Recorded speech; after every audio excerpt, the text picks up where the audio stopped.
कहते हैं कि घमंड तो रावण का भी नहीं रहा। ये सच बात है और ये कहावत बहुत प्रचलित है, आप सब जानते हैं इस बात को।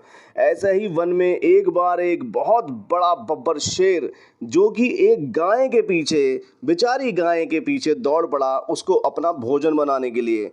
गाय के हाथ पैर फूल गए और वो दौड़ पड़ी, अपने झुंड से अलग हो गई और दौड़ते दौड़ते वो एक तालाब के अंदर चली गई। इसमें कि उसने देखा कि वहाँ पानी बहुत कम है, लेकिन वो अब उसके अंदर आ चुकी थी और उसके पीछे पीछे वही बब्बर शेर दौड़ता दौड़ता उसके पीछे पीछे उस पानी के अंदर आ गया। अब वो समझ गई कि अब वो नहीं जीवित रह सकती। अब वो गाय उसमें धीरे धीरे धंसती जाती है और उसकी गर्दन तक पहुंच जाती है। शेर भी उसमें फंस जाता है और उसकी भी दलदल में गर्दन तक बाहर रह जाती है। तब गाय उससे पूछती है कि तुम्हें कैसा लग रहा है? तो वो कहता है कि जैसा तुम्हें लग रहा है वैसा ही मुझे लग रहा है, क्योंकि मौत बिल्कुल नज़दीक है। तो गाय कहती है कि लेकिन देखो, मैं तुमसे एक बात पूछती हूँ, क्या तुम्हारा कोई गुरु है कोई?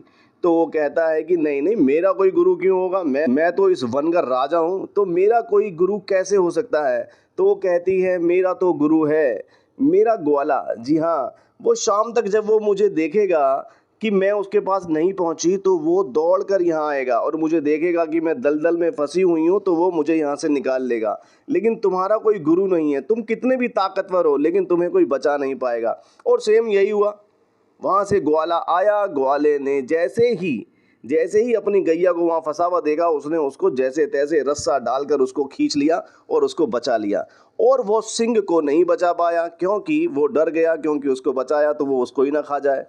तो लोग कहते हैं कि हमारे पास बहुत ताकत है, लेकिन मेरे दोस्त, ताकत कभी किसी के काम नहीं आती। तभी कहते हैं कि ईश्वर को अपना गुरु मानकर उनके सानिध्य में रहिए, तो हमेशा तुम्हारा बचाव होता रहेगा। चलिए फिर मिलते हैं एक नई कहानी के साथ में अगली बार अमित गहलोत स्टोरीज में। तब तक के लिए अलविदा, शबा खैर, नमस्कार, बाय बाय।